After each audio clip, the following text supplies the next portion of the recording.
శాస్త్రీయ పద్ధతి అంటే ఏంటి?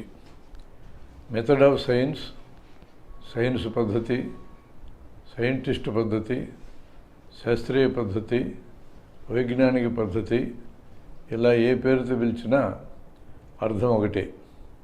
ఒక సైంటిస్టు తను చేసే పనిలో సైన్స్ పద్ధతిని లేదా శాస్త్రీయ పద్ధతిని, దీన్ని మెథడ్ ఆఫ్ సైన్స్ అన్నాం, దాన్ని ఉపయోగించాల్సిందే. దాన్ని ఉపయోగించకపోతే తన వృత్తి అయినటువంటి పరిశోధన ముందుకు సాగదు. ఆ మాటకొస్తే ప్రతి వ్యక్తి తన నిత్య జీవితంలో శాస్త్రీయ పద్ధతిని తనకు అవగాహన ఉన్న మేరకి ఉపయోగించుకోక తప్పదు. సైన్స్ పద్ధతిని ఉపయోగించే సైంటిస్టు తన జీవితంలోని అన్ని రంగాలలో అదే సైన్స్ పద్ధతిని ఉపయోగిస్తాడా? సైంటిస్టుకు తన వృత్తి జీవితంలో ఏ పద్ధతి వాడతాడు? తప్పనిసరిగా సైన్స్ పద్ధతిని వాడాలి. తన వ్యక్తిగత జీవితంలో ఏ పద్ధతి వాడతాడు చెప్పలేం. సైన్స్ పద్ధతినైనా వాడవచ్చు, నమ్మకము లేదా మూఢనమ్మకాలనైనా వాడవచ్చు. ఈ రెండింటినీ కలగాపులగం చేయటం అనవసరం. ఉదాహరణకి, అంత పెద్ద సైంటిస్టు ఉపగ్రహం మోడల్ను చెంగాలమ్మ గుడి దగ్గర పెట్టి పూజ చేశాడు. చెంగాలమ్మకు పవర్ లేదంటావా అని వాదిస్తారు కొందరు. అంత పెద్ద సైంటిస్ట్ ఎందులో? అంతరిక్ష శాస్త్రంలో పెద్ద సైంటిస్ట్ ఆయన. చెంగాలమ్మ గుడి దగ్గర ఉపగ్రహం మోడల్ పెట్టి పూజ చేయటం అంతరిక్ష సైన్స్ కిందకు రాదు. ఆయన వ్యక్తిగత స్థాయి నమ్మకాల కిందకు వస్తుంది. నమ్మకం అంటేనే అది ప్రయోగాన్ని ఆశించదు అని అర్థం. ఆ నమ్మకం కలిగిన వ్యక్తికి తను నమ్మడంలో ఉన్న అంశం గురించి తెలియదు అని అర్థం. తెలిసిన వాటి దగ్గరే నమ్మకాలు ఉంటాయి, తెలియని వాటి దగ్గరే నమ్మకాలు ఉంటాయి. అక్కడే నేను నమ్ముతున్నాను అని అంటారు. తెలిసిన దగ్గర నాకు తెలుసు అని అంటారు. తెలుసు అంటే తన ఇంద్రియాల ద్వారా తెలుసుకున్నాను అని అర్థం. తెలుసుకునేది మెదడు. సైంటిస్ట్ పద్ధతిలో తన వృత్తిలో అవలంబించే పద్ధతి, తన వ్యక్తిగత జీవితం నుండి పద్ధతి రెండూ ఉంటాయి. రెండింటిలోనూ సైన్స్ పద్ధతి ఉపయోగించవచ్చు, ఉపయోగించకుండానూ ఉండవచ్చు. మనం ఇక్కడ సైంటిస్టు తన వృత్తిలో ఉపయోగించే సైన్స్ పద్ధతి గురించే మాట్లాడుతున్నాం. సైన్స్ పద్ధతిలో ఉండే అంశాలు ఏంటి? ఎంపిక చేసుకున్న అంశం లేదా విషయం ప్రయోగం చేయడానికి వీలైందేనా? ఈ ప్రశ్న మొదట వేసుకుంటారు. వీలైనదే అని తేలితే ప్రయోగమే చేస్తారు, ప్రయోగమే చేయాలి. ప్రయోగం పూర్తి కాకుండా ఫలితం మీద ముందే స్పందించేదేమీ ఉండదు. ప్రయోగం పూర్తయింది, ఫలితాలు ఎలా ఉండొచ్చు? ఎంపిక చేసుకున్న అంశంలోని ప్రతిపాదన, దీన్నే పరికల్పన లేదా హైపోథీసిస్ అని అంటాం, అది సరైందని తేలవచ్చు. ఆ పరికల్పన తప్పని తేలవచ్చు. ఆ పరికల్పన తప్పో ఒప్పో ఇంకా తేలలేదు అని తేలవచ్చు. అంటే ఇప్పటికి తేలలేదు అని అర్థం. మరి ఎప్పటికి తేలుతుంది? జవాబు ఏంటంటే, ఎప్పటికి తేలుతుందో తెలియదు అని ఇప్పుడు చెప్పాలి. ఎప్పటికైనా తేలుతుందా అని అడిగామనుకోండి, ప్రయోగార్హత కలిగిన అంశమైతే ఎప్పటికైనా తప్పో ఒప్పో తేలుతుంది. ప్రయోగార్హత లేని విషయాన్ని పొరపాటున ప్రయోగార్హత కలిగిన విషయంగా భావించి ఎంపిక చేసుకున్నట్లయితే, అలా తప్పుగా ఎంపిక చేసుకున్న సంగతి గుర్తించితే ప్రయోగం ఫ్రేమ్లోంచి ఆ అంశాన్ని తొలగిస్తారు. ఉదాహరణకి, స్వర్గం ఉందా లేదా అని అడిగామనుకోండి, ఇది ప్రయోగార్హత ఉందని భ్రమపడి ఒకవేళ స్వీకరిస్తే, దీనికి ప్రయోగార్హత లేదని తేలిన తర్వాత ఆ లిస్టులోని తొలగిస్తారు. ప్రయోగం చేయటానికి వీలుగాని అంశమైతే ఏం చేయాలి? ఇప్పటికి వీలుగాని అంశమైతే దాన్ని ఇప్పుడు ప్రయోగానికి తీసుకోరు. ప్రయోగానికి తీసుకునే అవకాశం వచ్చినప్పుడే తీసుకుంటారు. అప్పటిదాకా ప్రయోగార్హత లేని విషయం కిందే భావిస్తారు. ఎప్పటికీ ప్రయోగం చేయడానికి వీలుగాని అంశమైతే అప్పుడేం చేస్తారు? అది ఎప్పటికీ ప్రతిపాదన లేదా పరికల్పన లేదా ఊహ స్థాయిలోనే ఉంటుంది. కానీ ఆ ప్రతిపాదనకు అనుకూలంగా ప్రతికూలంగా లభ్యమయ్యే దొరికే ఆధారాలను సేకరిస్తూ ఉంటారు. వాటి ఆధారంగా పరికల్పనను లేదా హైపోథీసిస్ను మెరుగుపరుస్తూ ఉంటారు. ఇక్కడ ప్రయోగం అనే పనికి ఉన్న సరైన అర్థం మనకు తెలిసి ఉండాలి. జరిగిన లేదా జరిగిందన్న పనిని, జరిగిన పని అంటే ఆ పనిని ఎవరో ఒకరు ప్రత్యక్షంగా చూశారని అర్థం. జరిగిందన్న పని అంటే ఆ సమాచారం తనకు భాష ద్వారా వచ్చిందని అర్థం. జరిగిన పని జరిగిందన్న పని అన్నప్పుడు ఈ చిన్న తేడా ఉంది. తిరిగి ఆ పనిని ఇక్కడ ఇప్పుడు ప్రకటించిన అతను మన ముందు చేసి చూపించటమే ప్రయోగం అంటే. జరిగినా లేదా జరిగిందన్న పని దాని యొక్క ఫలితం ఎలా ఉన్నదో అదే ఫలితాన్ని మన ముందు తాను చేసే పని ద్వారా చూపించాలి. అప్పుడు ప్రయోగం ద్వారా నిరూపణ అయిందని అంటాం. అలాంటి ఫలితమే ఇప్పుడు రాకపోతే ప్రయోగం విఫలమైందని అర్థం. ఎందుకు విఫలమైందో అది విషయ సేకరణ దశలో జరిగిన పొరపాట, పరికల్పన దశలో జరిగిన పొరపాట, విధానం లేదా పద్ధతి దశలో జరిగిన పొరపాట తెలుసుకోవాలి. అలా పరిశీలన చేసుకుని తిరిగి ప్రయోగం చేస్తారు. గతంలో ఒకసారి వచ్చిన ఫలితమే మరలా వస్తే అట్లా ఎన్నిసార్లు అనగా ఎప్పుడు ప్రయోగం చేసినా, ఎవరు ప్రయోగం చేసినా, ఎక్కడ ప్రయోగం చేసినా అదే ఫలితం వస్తూ ఉంటే దాన్ని సార్వత్రికం అంటారు. సర్వ త్రై అంటే మూడింటికి వర్తిస్తుందని అర్థం. ఎవరు, ఎక్కడ, ఎప్పుడు అనే మూడింటికి వర్తిస్తుందని అర్థం. అలా సార్వత్రికం అయిన జ్ఞానాన్ని మాత్రమే సత్యమని పిలుస్తాం. ప్రయోగ ఫలితాలు సత్యాలుగా తేలడం, వాటిని ఉపయోగించుకోవడం జీవిత అవసరం. సమాజం ఏ విధంగా మార్పుకు లోనై నూతన సమాజం వస్తుంది? ఈ ప్రశ్నకు జవాబుగా ప్రయోగం ద్వారా నిర్ధారణ అయిన పద్ధతి ఇప్పటిదాకా ఎవరి దగ్గర లేదు. ఫలానా పద్ధతిలో సమాజం మారుతుందని 1917లో సోవియట్లో సోషలిస్ట్ విప్లవం జయప్రదమైన తర్వాత చాలా కాలం అనుకున్నారు. 70 ఏళ్ళు గడిచిన తర్వాత ఆ ప్రయోగం విఫలమైందని తేలిన తర్వాత ఇప్పుడు ఏమనాల్సి వస్తుంది? సోవియట్లో జరిగినటువంటి ప్రయోగము ఇది తేలిన విషయం కాదు. అది ఒక ప్రయోగం జరిగింది, 70 ఏళ్ళ తర్వాత ఆ ప్రయోగం విఫలమైందని తేలిన తర్వాత ఇప్పుడు మనకి రెడీమేడ్గా పూర్తయిన అంటే ప్రయోగం పూర్తయిన ఫలితాలు అందుబాటులో ఉన్న ఈ పద్ధతిలోనే సమాజం మారుతుందనే ఒక పద్ధతి మన చేతిలో రెడీమేడ్గా లేదు. అన్నీ పరికల్పనలు మాత్రమే. సమాజం ఇలా మారుతుందని చెప్పే వ్యక్తులు ఉన్నారు, సంస్థలు ఉన్నాయి, పార్టీలు ఉన్నాయి. వీళ్ళందరివి పరికల్పనలు మాత్రమే.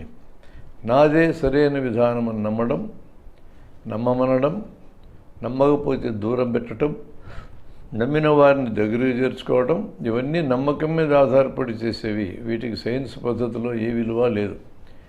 పరికల్పన లేదా ప్రయోగం ఎవరు చేశారు? పరికల్పన ఎవరు చేశారు? ప్రయోగం ఎవరు చేశారు? ఫలితాన్ని ఎవరు ప్రకటించారు? ఈ విషయాలకు మెథడ్ ఆఫ్ సైన్స్ లేదా సైన్స్ పద్ధతిలో ఏమాత్రం ప్రాముఖ్యత లేదు.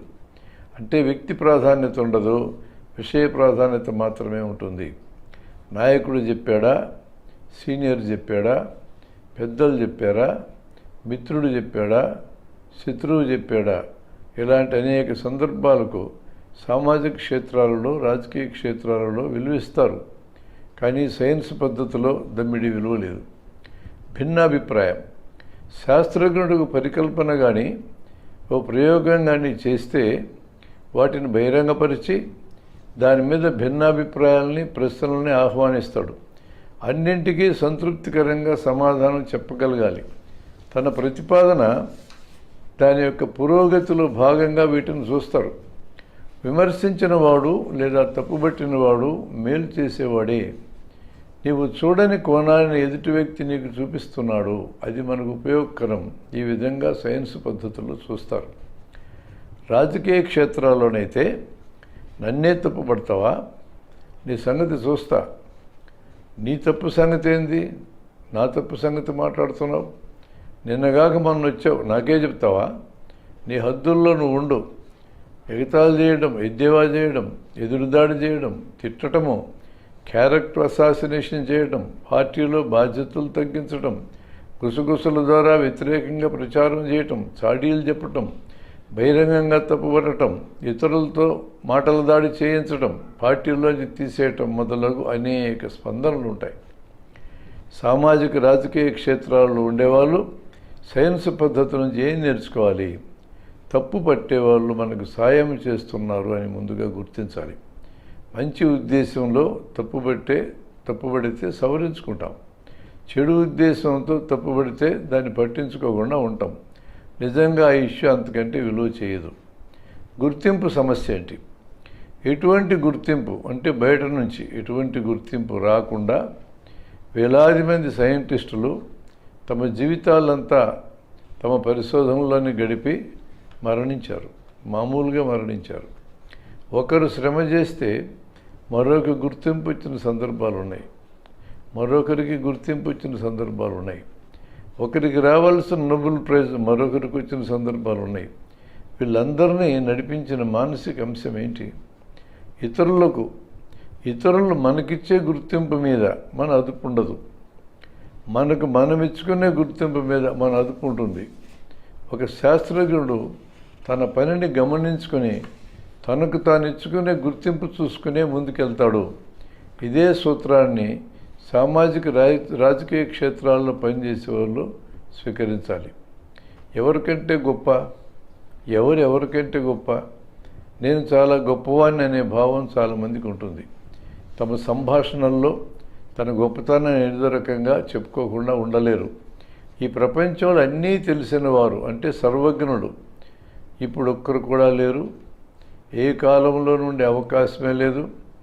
అందరికంటే పైన కానీ అందరికంటే కింద కానీ మనం ఉండము. మనమున్న భౌతిక మానసిక స్థితి నుంచి ఎప్పటికప్పుడు పైకి ఎదగడానికి కృషి చేస్తూ ఉంటాము. అదే జీవలక్షణం. సమాజ అవసరాలకు తగిన ఆలోచన ఆచరణ కలవాళ్ళు సమాజంలో గుర్తించబడవచ్చు. సరైందని భావించిన పనిని చేసుకుంటూ పోవడమే మన పని. బయట నుంచి గుర్తింపు వస్తే సంతోషం, కానీ మనం ఇచ్చుకునే గుర్తింపు మాత్రం మనకు ఎల్లప్పుడూ ఉంటుంది. కమ్యూనికేషన్ తీరు అంటే భావ ప్రకటన తీరు. ఒకరు మరొక వ్యక్తికి కానీ, ఒకరు ఒక గ్రూపుకి కానీ, ఒకరు బహిరంగ సభలు అనేక మందికి కానీ కమ్యూనికేట్ చేయాల్సిన అవసరం వస్తుంది.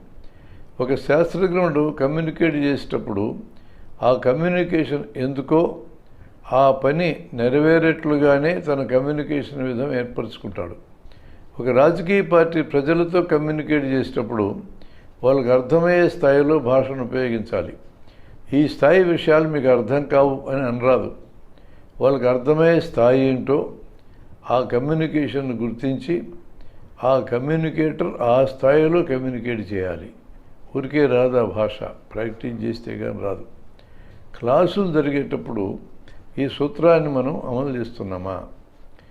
ఉద్దేశం తనలాంటి కార్యకర్త లేదా నాయకుడిని తయారు చేయటమే క్లాసుల యొక్క ఉద్దేశం. క్లాసు చెప్పే వ్యక్తి, క్లాసుకు హాజరయ్యే గ్రూప్ ఏంటి, వారి వయస్సులేంటి, వారి సంఖ్య ఎంత, చుట్టూ వాతావరణం ఎలా ఉంది, ఇవన్నీ చూసుకొని తన సబ్జెక్టులో ప్రిపేర్ కావాలి. క్లాసులో ప్రతి ఒక్కరూ ఇంటరాక్ట్ కాగలిగేటట్టు ఉండాలి, అంటే పాల్గొనగలిగేటట్లు ఉండాలి. సమయాన్ని దృష్టిలో ఉంచుకొని పరిమితమైన విషయాన్ని చెప్పండి. తిరిగి ఆ విషయాన్ని వాళ్ళంతా చెప్పగలిగేట్టు ఉండాలి. ఆ అభ్యాసం కూడా అక్కడే జరగాలి. చాలా చెప్పాలని ఆదుర్ద క్లాసులు చెప్పేవారికి ఉండడం మేలు చేయదు. మధ్య మధ్యలో ప్రశ్నలను ఆహ్వానించాలి, తిరిగి ప్రశ్నలు అడుగుతూ ఉండాలి. వినేవాళ్ళు శ్రద్ధగా వినాలి. వినిపించగలిగేంత బాగా చెప్పే బాధ్యత ప్రధానంగా క్లాస్ చెప్పే ఆయనదే లేదా ఆమెదే. పాల్గొనే వారి సంఖ్య తక్కువగా ఉంటేనే వింటున్నారో లేదో, ఆ విన్నది వారికి అర్థమైందో లేదో చూసుకోగలరు. అర్థమైందో లేదో తెలియాలంటే తాను ఏమి చెప్పాడో దాన్ని తిరిగి చెప్పించాలి. తాను చెప్పినట్టే తిరిగి చెప్పగలిగితే వినేవారు విన్నట్టు లెక్క, వాళ్ళకి అర్థమైనట్టు లెక్క, వాళ్ళకు కనీస కమ్యూనికేషన్ టెక్నిక్ వచ్చినట్టు లెక్క. నలుగురి క్లాస్ చెప్తే ఒక్కరైనా ఇగ్నైట్ కావడం చూస్తుంటాం. అంటే 25% సక్సెస్ అన్నమాట. 1000 మంది హాజరైన క్లాసులో నలుగురున్న క్లాసులో చెప్పినట్టే చెప్తే ఎంతమంది మారాలి? ఈ లెక్క ప్రకారం 250 మంది మారాలి. అలా జరుగుతుందా? బహిరంగ సభలలో కార్యకర్తలను తయారు చేయలేము.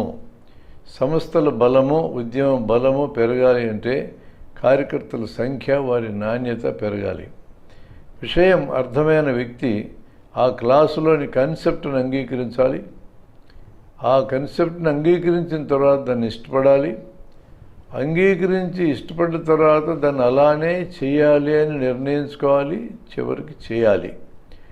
పని చేసిన తర్వాత ఆ పనిని రివ్యూ చేసుకోవాలి, సమీక్ష చేసుకోవాలి, సరి చూసుకోవాలి. లోపాలు అంటే ఇంకా మిగిలిన భాగాలను లోపాలు అంటాం. దోషాలు, తప్పుగా వ్యవహరించిన వాటిని దోషాలు అంటాం. ఈ రెంటిని గుర్తించాలి. వాటిని సరి చేసుకొని తిరిగి పనిచేయాలి. ఈ కార్యకర్త లేదా నాయకుడు ఒక్కో అడుగు పెరుగుతూ ఉన్నాడన్నమాట. మెథడ్ ఆఫ్ సైన్స్ లేదా శాస్త్రీయ పద్ధతి అర్థమైనాక సామాజిక క్షేత్రాల్లో చేయకూడనివి, చేయదగినవి అంటూ కొన్ని ఉంటాయి. ప్రతి మీటింగులో స్టేజ్ మీద మనమే ఉండాలి అనుకోవడం అనవసరం. మనల్ని స్టేజ్ మీదకి పిలవలేదే అని బాధపడటం అనవసరం. ఉపన్యాసకులు స్టేజ్ మీద ఉన్న వారి పేర్లు చెప్పేటప్పుడు మన పేరు మర్చిపోతారేమో అని బాధపడటం అనవసరం. పేర్లు చెప్పే వ్యక్తి చెప్తే అందరి పేర్లు చెప్పాలి, లేదా ఎవరి పేర్లు చెప్పకుండా అందరికీ నమస్కారం అని చెప్పి తన కార్యక్రమం మీద తను చేసుకోవాలి. సమయం 2 నిమిషాలే అని మాట్లాడబోయే ముందు మీకు చెప్తే దాన్ని మీరు స్వీకరించాలి. 2 గంటలు చెప్పగలిగిన సామర్థ్యం మీకున్నా దాన్ని 2 నిమిషాల్లో కుదించి ఎలా చెప్పాలి, ఏ ముఖ్యమైన అంశాన్ని తడమాలో అప్పటికప్పుడు ప్లాన్ చేసుకోవాల్సిన అవసరం ఉంది.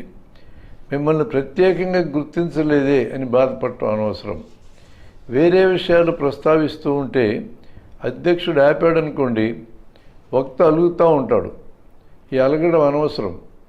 అతను ప్రకరణ దాటి పక్కకి పోయాడు కాబట్టి గుర్తు చేశాడు.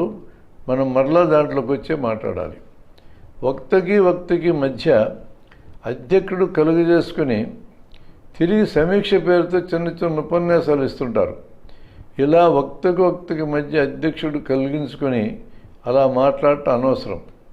ఎక్కువ మంది హాజరైతే సభ బాగా జరిగినట్లు కొంతమంది భావిస్తారు. అక్కడ సంఖ్య ఏమాత్రం ముఖ్యం కాదు. ఎంతమందికి మనం చెప్పదలుచుకున్న తీరులో చేరింది, ఎంతమంది దాన్ని గుర్తుంచుకున్నారు, అంగీకరించారు, దాన్ని చేయడానికి పూనుకున్నారు, ఫైనల్గా చేశారనేదే మనకు ముఖ్యం. క్లాసులు లేదా బహిరంగ సభ ఎప్పుడు జయప్రదమైనట్టు? మనం ఏ ఉద్దేశంతో ఆ సభ నిర్వహించామో ఆ ఉద్దేశం అక్కడ నెరవేరితేనే అది జయప్రదమైనట్లు లెక్క.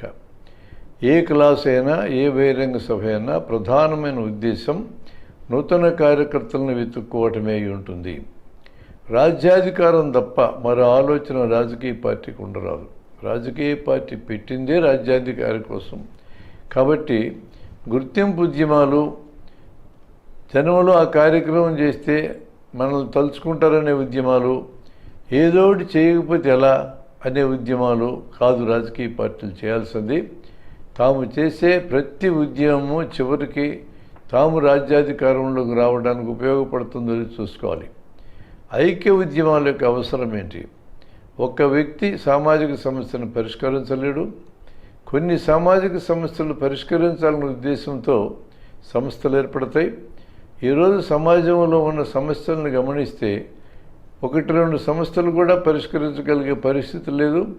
కాబట్టి కామన్ మినిమం ప్రోగ్రాం నిర్ణయించుకొని అనేక మంది వ్యక్తులు, ఉద్యమాలు, సంస్థలు దగ్గరకు వచ్చి కలిసి నిర్ణయించుకున్న అంశాల మీద కలిసి పనిచేయాల్సిన అవసరం అనేది ఉన్నది.